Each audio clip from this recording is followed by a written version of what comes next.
Hi everyone, I'm Tally, this is Farrell, and we're bored of it, and welcome to our review of the Wildsea, a post-fall fantasy tabletop RPG. In the Wildsea, you'll most likely play as a crew of a ship, not a million miles away from some sort of pirate RPG, with the crucial exception that you'll be sailing the trees. And this is because in the world of the Wildsea, essentially there was a cataclysmic world ending almost event called the Verdancy, which kind of supercharged plant and greenery growth. So now you have mile-high trees, massive plants, and kind of mutated large creatures. So people survive by sailing around on top of the treetops in boats and ships. They survive by kind of residing on mountainsides or really any spit of land they can find. And you're going to be playing characters in this world, likely with a ship, traveling about. So please note before we get into what we think that we were provided this review copy by the publisher.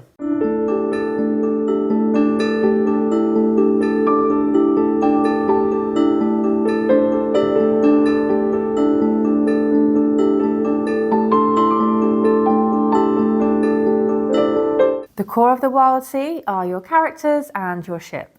Ideally, you begin with a session 0 where players create their characters and then collaboratively create their ship.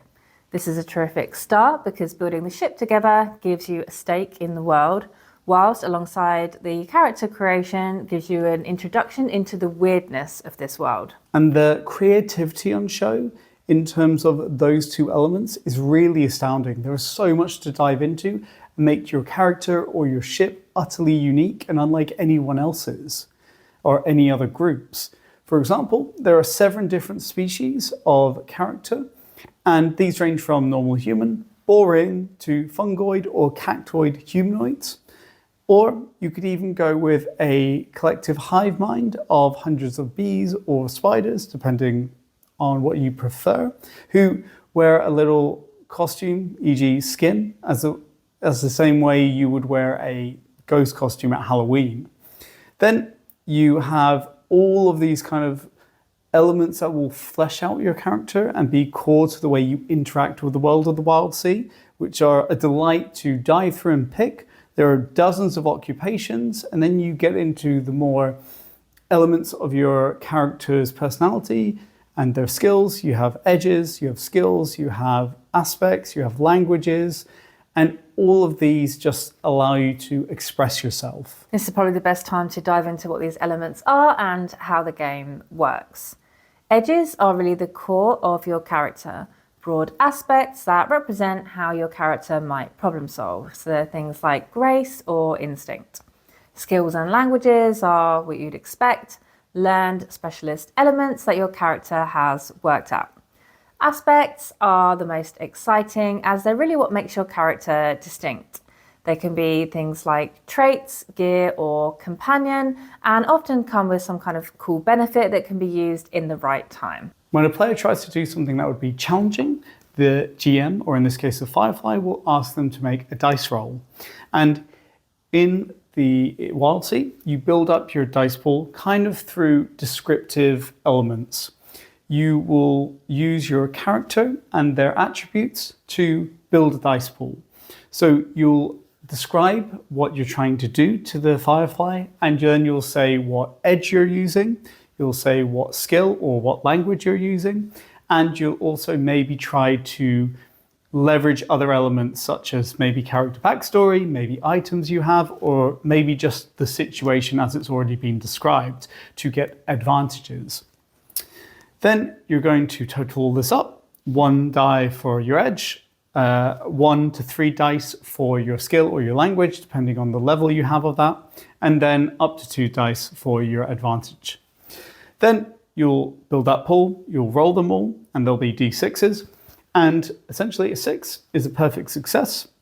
You'll always take the highest die you roll, and a 6, perfect success. 4 or 5 is a success with a drawback, and 1, 2, and 3 is a failure. It's quite a clever dice rolling system because it directly rewards players for their creativity and utilising their character. The more thought and embellishment they put into an action, the more dice they'll generally get to roll. It's the perfect way to draw more detail out of the scenario or the world into the roleplay, and we really love it. Coming back to ship creation, it's a great bonding session and is important because the ship is the nth character and creates a shared connection between the characters. You're collectively given stakes to spend to build your ship from top to bottom, which creates a lot of interesting table talk and debate, and you always have the option to add on more stuff later. Also, the options available are really imaginative and so cool. Our ship is the Capsizing McGee, and it has a hull made from a discarded ginormous insect chrysalid. The movement comes from a living cluster of tentacles, which are powered by kinetic rat energy, which comes from our restless rat companions who only ask to be fed and given the run of the ship in return. I think it illustrates how much fun we had with this. As great as all of that is, the real star of the show in the Wildsea is the world itself. It's colourful, it's vibrant, it's full of experiences.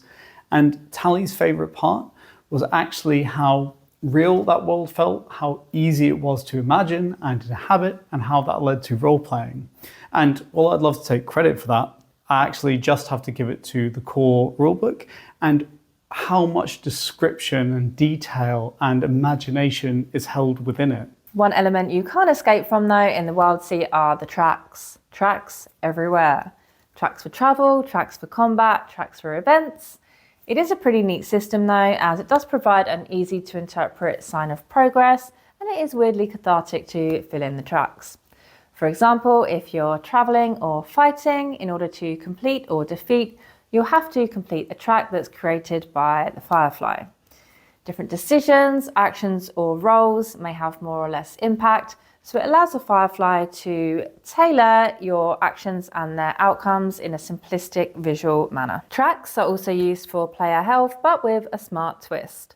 There's no HP and minimal rules around injury. A character can't die unless a player wishes them to. The Wildsea is far more focused on the experience than the game element. So instead, you take damage to your aspects, which have their own tracks. If you fill out a track, then you lose access to that aspect until you can heal, which is a particularly smart punishment as it's the kind of coolest and most unique thing about your character, i.e. it's the thing that players most care about. What I particularly loved as a Firefly is in terms of designing adventures, that's generally something that's very daunting, but the Wildsea makes it natural because characters kind of tell you just naturally what type of adventure they like through the way that they create their characters, their occupations, what skills they have, and also how they collaboratively build their ship and the kind of functions that might have. Then you can combine that with the wealth and the bounty of ideas within the core book and create an adventure. And in particular, what I did is I asked my players to come up with some quite personal drives to then sprinkle these into the reaches, which were my favorite and what I found the most helpful part of the kind of core book, let's say, information that is on hand to use. And reaches are just distinct areas of the Wildsea, and the core book provides you with all kinds of things, different ports, different factions, different local rumours, and that's not an exhaustive list. There's quite a lot of information there. It should be noted that the Wildsea is very much a kind of loose campaign game. It's definitely not something that's meant to be highly crafted, although I'm sure some people could use it as that. But as I said, I think it works best when you have maybe the details of a region or the kind of bare bones of an adventure, or the Firefly will litter some hooks, story hooks into gameplay, and basically let the players kind of explore this world, just explore and see what's out there and interact and go on these kind of jaunts and side quests and experience everything that there is to offer, rather than having something that's, you know, like a one-shot scenario. I think that just won't really work here.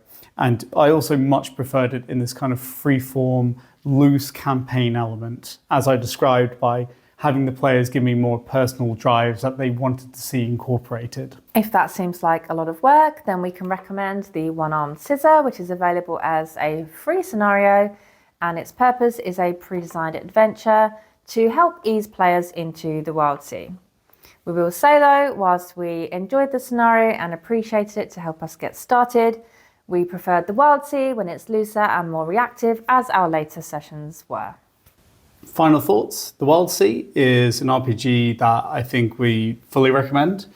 I have really enjoyed it, and as we kind of just alluded to, I think it was a little bit of a slow start with the one-armed scissors scenario, but I do think it really shines when it's more freeform. And I can say that actually I'm really looking forward into jumping back in with the group and exploring that more freeform style, you could say. And I really want to play again, which I mean is really the best review I can give. Would play again. Yeah. Yeah, I agree. I really have enjoyed the kind of world building that is around it, and it makes it quite easy to be imaginative, I would say. And that's something that's typically a little bit hard for me. I have like zero imagination. So the game does just make it so that you can kind of, like you say, go freeform and think of different things that you could possibly do. And yeah, it's just very enriched and immersive, I would say. So yeah, recommend as a player as well. Yeah, so I think last thing to say is that a big part of facilitating us playing has been a kind of online resource called Charsmith. And you'll see videos of that kind of throughout, I think, this review. And I just, want to give it a shout out because it allows us, it's all for free with the approval of the designer and publisher. And it's just a wonderful online resource if you're playing, long distance, or you can't all get together, or for whatever reason. It's wonderful.